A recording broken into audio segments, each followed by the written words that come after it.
세상의 모든 뉴스를 탐구합니다. 김준일의 뉴스 탐구생활. 네, 화제가 되는 이슈를 깊이 있게 파헤쳐보는 김준일의 뉴스 탐구생활.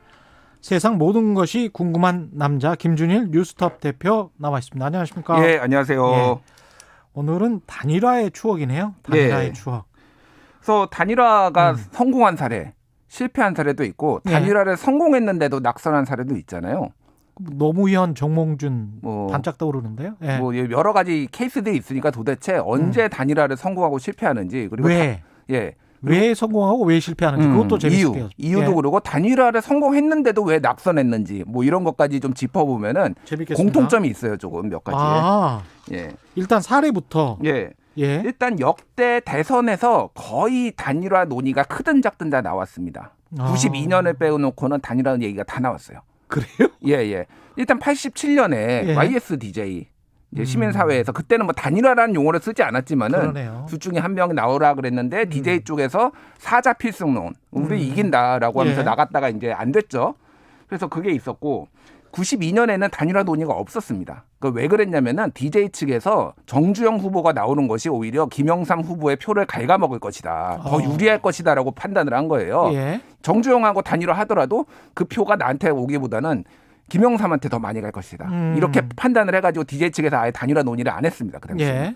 그랬고 97년에는 뭐 알다시피 이제 DJP 연합이죠. DJP 연합이죠. 이건 아주 일찍이 좀 지역 연합을 통해서 단일화를 일종의 단일화죠. 예. 이제 성공한 사례. 그리고 2002년에는 그 유명한 노무현 정몽준 단일화 예. 있었고 2007년에도 잘 기억이 안 나시겠지만은 정동영 문국현 단일화 논의가 있었어요. 아, 그렇구나. 예, 있었는데 잘 안 됐죠. 그러니까 반 이명박 전선이 있었습니다. 그 당시. 그래서 진보 진영끼리 다 해보자라고 했는데 단일화가 논의도 잘 안 돼 보고 금방 예. 깨졌어요.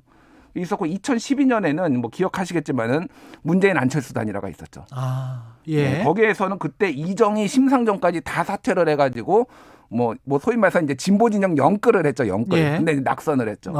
그리고 2017년에도 홍준표, 안철수, 유승민 단일화 얘기가 살짝 나왔었어요. 그때. 아, 예. 이게 우리나라가 양당 구조가 굳어지고 그 삼지대가 거의 그 제대로 정착을 하지 못하는 이유가 있네요. 결선 예. 투표제가 없는 것도 이제 단일화 논의가 이렇게 많이 나오는 거죠. 프랑스 같은 경우는 결선 투표제가 있거든요. 그렇죠. 그래서 두 후보가 마지막에 한 번 더 이제 투표를 하는데 한국은 없기 때문에 이제 사전에 단일화 논의 압박이 있는 거고 예. 지방선거도 상당히 재밌어요. 예. 지방선거에서 기억하시는 게 2010년에 유시민, 김진표 단일화가 있었습니다. 아. 경기지사죠. 경기지사에서 유시민 후보가 국민참여당이죠. 김진표 후보를 0.96%포인트 차로 이기고 소수 정당인데 됐어요. 예. 근데 낙선했습니다. 김문수 후보한테. 예. 그런 사례가 있고요. 2010년에 단일화 했는데도. 네네. 예. 그때 한명숙 서울시장 후보 같은 경우에도 민주노동당하고 단일화를 했어요. 예. 근데 이때도 0.6%포인트 차로 오세훈 시장한테 낙선을 맞아요. 했죠. 예. 예. 그리고 2011년에 같은 경우에는 박원순, 안철수의 양보도 뭐 단일화라고 하기는 그런데 어쨌든 양보 이후에 그다음에 박영선 그리고 박원순 둘이 이제 붙어가지고 예. 박원순이 돼서 단일화해서 승리했던 이런 사례가 있고 2018년에도 서울시장 선거에서 사실 야권 단일화 얘기가 살짝 있었습니다. 보수 진영에서. 근데 예. 이것도 이제 잘 안 됐어요. 몇 가지 이제 공통점들이 있는 거죠. 공통점이 뭡니까? 공통점이라고 한다는 게 단일화의 먼저 변수부터 말씀드릴게요. 어떤 것들이 단일화를 성공시키거나 실패시키거나 첫 번째 착각이 있습니다. 착각. 예, 후보자의 착각. 서로의 착각. 예, 서로의 착각. 예를 들면은 DJ가 예. 사자 필승론 하면서 우리 이긴다. 단일화 안 해도. 이게 예. 이제 대표적인 착각이죠. 그래서 이게 과거에는 특히 여론조사 기법이 덜 발달했을 때는 이런 착각들이 상당히 많았는데 요즘은 많이 줄어들었어요. 지난번에 총선 같은 경우에도 2020년 총선에서 창원 성산에서 여영국 후보하고 예. 민주당 후보하고 단일화 논의가 기억나요. 있었어요. 예. 근데 단일화가 안 되면서 다 이제 미래통합당 후보가 이겼죠. 근데 그때도 착각이 있었습니다. 단일화는 해야긴 해야 되는데 두 후보가 각자 나와도 이길 수 있어. 약간 이런 분위기가 있었어요. 예. 그러니까 이게 판세 분석이 잘 안 되는 거 하나가 있었고 두 번째는 이제 명분입니다. 단일화의 명분. 왜 단일화를 해야 되느냐. 그러니까 가장 큰 거는 정권 교체죠.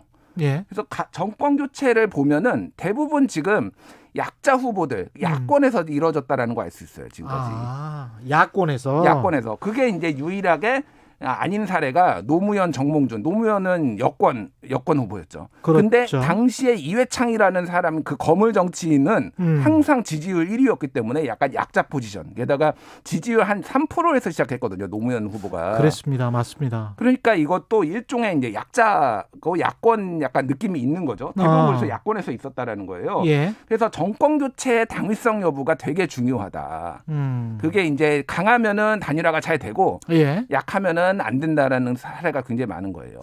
지금에도 함의가 좀 있네요. 예. 명분 그 다음에는 뭐죠? 어떤 보상 문제가 있어요. 보상? 자, 단일화를 하면 한 명은 어쨌든 지거나 양보를 하거나 뭐 이렇게 되잖아요. 예. 보상을 무엇을 받을 것인가 문제가 있어요. 그렇죠. 예. 그래서 지지율이 비슷한 후보끼리는 단일화가 잘 안 되고 깨지는 이유가 거기에 있습니다. 그렇죠. 아니면 시너지 효과가 안 나는 이유가 보상을 예. 줄 게 없는데 내가 짱해야 되는데. DJP 예. 같은 경우가 지지율 격차가 많이 나면은 한쪽이 어차피 안 되잖아요. 그러니까 단일화를 해가지고 뭔가 소위 말해서 떡고물이라도 얻어먹자. 총리만 하자. 네, 총리하자. 뭐 이런 식의 이제 협상 같은 것이 한데 제일 안 되는 게 2012년에 노무현 아니 문재인 안철수 그 단일화 룰을 가지고 엄청 지루하게 싸웠어요. 이게 적합도로 할 것이냐 뭐로 할 것이냐 하면서 굉장히 강하게 싸워가지고 그때는 엇비슷했으니까. 그래서 그런 문제들이 나중에 이제 부작용으로 나타나는 사례들이 계속 나오는 거죠. 그러니까. 그러네요. 그러니까 승리 변수, 그 다음에 실패 변수, 뭐 여러 가지를 좀 생각을 해봐야 되겠네요. 예, 보상 이야기. 지금 착각과 보상 이야기 두 가지 하셨는데. 명분도 이제까지 세 가지 얘기했어요. 명분까지. 예. 이 서울시장 재보궐 선거 관련해서는 단일화가 어떤 영향을 줄 것 같습니까? 예. 일단 지금 단일화 논의들을 좀 봐야, 그러니까 그 전에 그거를 먼저 말씀드릴게요. 예. 그러면 단일화를 했는데도 왜 패배를 하느냐? 왜 패배를 했느냐라는 게 세 가지 정도 이유가 있어요. 예. 첫 번째는 타이밍입니다. 타이밍.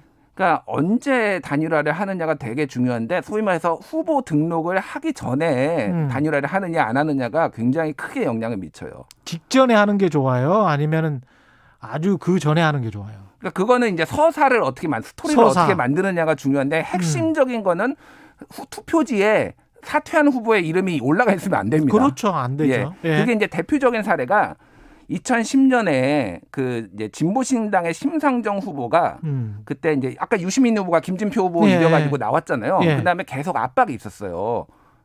야권 단일화 해라. 근데 심상정 후보가 압박을 받다가 나는 완주하겠다고 하다가 투표 3일 전에 사퇴를 합니다. 경기지사 후보를 사흘 전에 사퇴를 해요. 그래서 정권 교체를 위해서 경기지사 이제 가져오기 위해서 진보 진영에서 눈물을 머금고 사퇴를 하겠다. 근데 그때 무효표가 18만 표가 나와요. 경기지사. 너무 늦었구나. 그래서 보통 서울에 4배가 나왔습니다.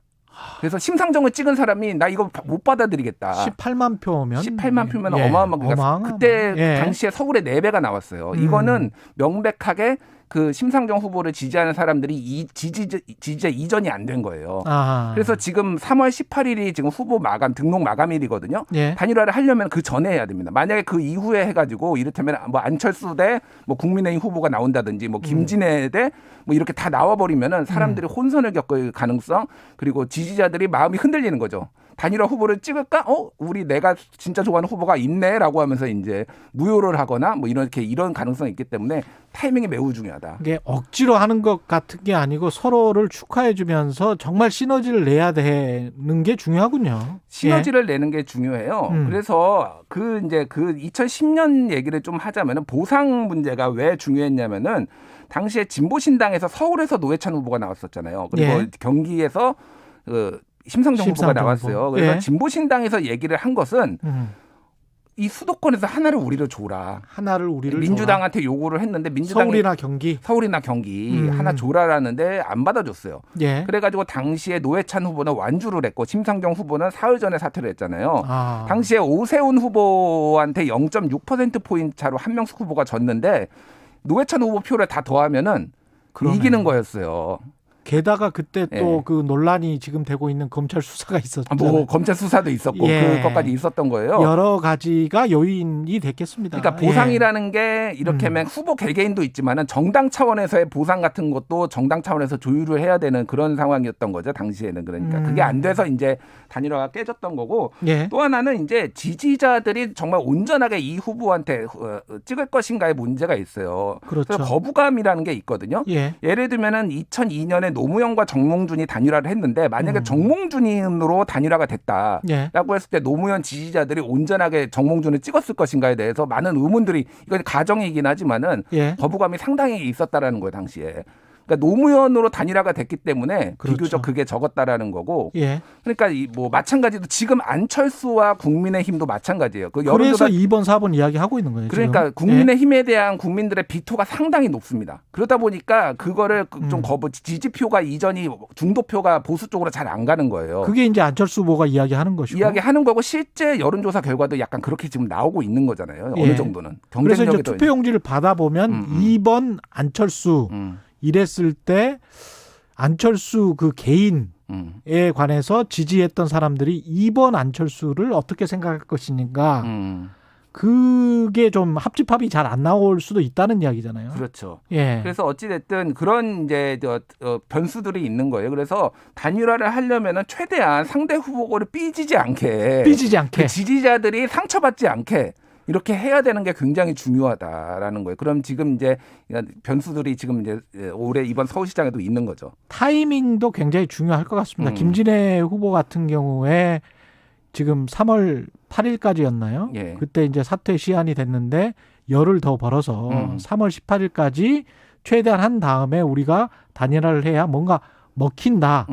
4월 7일이죠. 재보궐선거가. 선거는 4월 7일이고요. 예. 4월 1일 날에 사전 투표가 시작이 됩니다. 그렇죠. 그러니까 예. 이제 한 2주 남기고까지는 우리가 뭔가 좀 활기차게 싸우는 모습을 보여줘야 여권으로 뭐가 올 것이다. 이런 생각 때문에 지금 사퇴를 한 것 같은데. 여러 가지가 있죠. 김진애 예. 후보 말씀부터 먼저 드리면은 김진애 후보는 지금 서울시장, 그러니까 열린민주당하고 민주당하고 합당 얘기가 있잖아요. 그렇죠. 자, 예. 그러면은 자 내년에 또 지방선거가 열립니다. 서울시장 선거가 또 열려요. 만에 하나 안철수 후보나 국민의힘 후보가 당선이 돼요. 그러면은 범 진보 진영, 예. 범 여권에서 누구 내세워야 되잖아요. 박영선 후보가 또 나올 수는 없잖아요. 1년 전에 졌는데. 그렇게 되네. 그럼 누구를 예. 내세울 것인가? 김진애가 이제 떠올릴 수밖에 없는 거죠. 그러니까 사실 이제 이번에서 인지도를 많이 높여야지 다음 내년 선거에서까지 크게 보면은 이제 뭐 질 것을 본인들이 원하는 건 아니겠지만 범 여권이 예. 어찌 됐든 그것까지 보고 지금 김진애 후보는 움직이는 거예요. 그러니까 계획이 다 있었구나. 예. 저 같은 사람만 잘 모르는 거고 계획이 다 정치인들은 있으신 것 같아요. 그래서 예. 이번 서울시장 단일화 논의의 특징이 세 가지가 있어요. 예. 첫 번째는 사상 처음으로 보수 진영에서 단일화가 처음으로 본격적으로 논의되고 있다. 예. 그전에는 보수 진영에서 다 깨졌어요. 왜냐하면 보수가 더 우위였어요. 진보가 약자였기 때문에. 근데 이게 이제 바뀌었다라는 거예요. 지금 전체적으로. 예. 그 부분가 하나가 있는 거고 하나는 작은 정당이 큰 정당을 이길 가능성이 높은. 그러니까 안철수가 국민의힘 후보를 이길 가능성이 높은 이번에 그래서 유례가 별로 없는 상황인 거고 예. 그리고 정권 교체 명분이 어느 때보다 되게 강하다 지금 그런 상황이에요. 그것도 진보가 집권하고 있는데 정권 교체 명분이 강하다. 그래서 이게 어찌 됐든 보상이 주어지지 않아도 정권 교체를 무조건 해야 된다라는 압력들이 있어가지고 지금 이게 지금 단일화가 논의가 이어지고 있다. 이렇게 보시면 될 것 같아요.